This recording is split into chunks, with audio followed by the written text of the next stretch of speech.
Welcome back. The New Hampshire Institute of Politics is something of a second home for us here at WMUR during the campaign season, and our gracious host, as always, is Neil Levesque. Neil, thanks for being here. Thank you. At home. Thank you. So, what were your big takeaways from these three debates?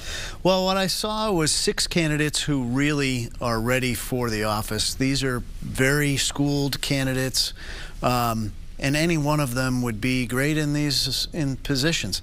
I also think that New Hampshire is a little bit different than the rest of the country. You know, we had some heated exchanges, but generally these people, they're cordial to each other, civil to each other. The audience here was very civil to each other, and I think that's different than the rest of the country. Any big moments that stood out that you remember that are going to stick with you? Well, I mean, clearly, Governor Sununu is an incumbent. He gives a lot of speeches. He knows the issues because he's going around the state hearing. So he's a very talented candidate. I thought he really stood out in that last debate. And I also thought that Kuster, being an incumbent too, really knows the issues. She knows how to control herself during a debate and express her message to her supporters. Remember that midterm elections are all about getting your base out to vote for you, and they've got to be motivated. So a lot of this was having your base see you up there and sort of be inspired to say, okay, I'm going to drive to the polls on Tuesday and go vote for you. And one of the interesting dynamics right now, you know, for people who try to occupy the impartial middle, where you get to see these parties kind of inching farther and farther away from that middle, do you think the division we see in our country is going to get worse or better after November 6th? Well, I hate to say this, but I think it'll be worse nationally.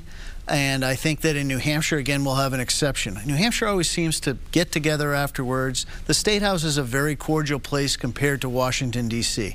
However, if the Democrats take control of the House and Pelosi becomes Speaker, I think you're going to see this incredible contrast between President Trump and Nancy Pelosi. And I think he immediately starts running for re-election, running against her, just like Harry Truman did in 1948. Give him hell, Harry. That's the same playbook he's going to use. The other thing I think is going to divide America is that the Mueller investigation is going to start coming out again. We're going to see him. He's waited until after the election, and we'll see what this does and how divided Americans get. Right now, it's so tribal. It's not even partisan. It's not about politics. It's not even about issues so much. It's just these tribes of people. You're either in one camp or the other. And also, we're going to start to see those possible presidential candidates coming around to kick the tires. I want to get your reaction to a piece of video we were able to record last week. Governor John Hickenlooper of Colorado, a Democrat who was seen as someone who was likely to run for president, was at Roby's Country Store, and maybe he was feeling those primary oats a little bit. Here's what he had to say. Listen in. Are you running for president? I'm going to Colorado. I'm going to run for president. Hey, really? You never said it before? That's a big thing right here. Right here. That's exciting. To be honest, I haven't made the final decision. Okay. And if I say I'm absolutely doing it, then there are all kind of legal ramifications. Okay. So I'm leaning strong. Well, that's exciting. That's exciting. You heard it here. Not exactly the flawless rollout that these national political figures hope and dream for.